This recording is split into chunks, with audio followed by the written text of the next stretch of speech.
স্বাস্থ্য পরিষেবা বড় বড় মেডিকেল কলেজ হয়েছে, একটা বেডে 3টে করে পেশেন্ট শুয়ে থাকতে হয় মেঝেতে। ঠান্ডার দিনে বহরমপুর মেডিকেল কলেজে যাবেন, একটা বেডে 3জন আর বেডের নিচে আরও 1জন 2জন। এই স্বাস্থ্য পরিষেবা।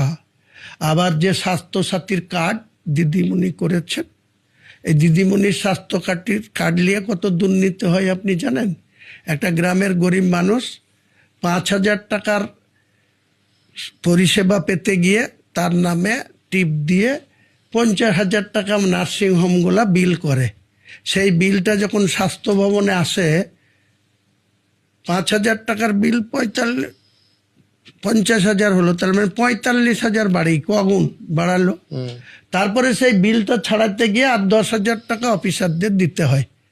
তাহলে 5,000 আর 10,000 ওনাদের নিল 15,000। তাহলে নার্সিংহোমগুলা 35,000 টাকা, 5,000 টাকার পরিষেবা দিয়ে 35,000 টাকা বিল করছে। সেই বিল 1 বছর পরে পাক না।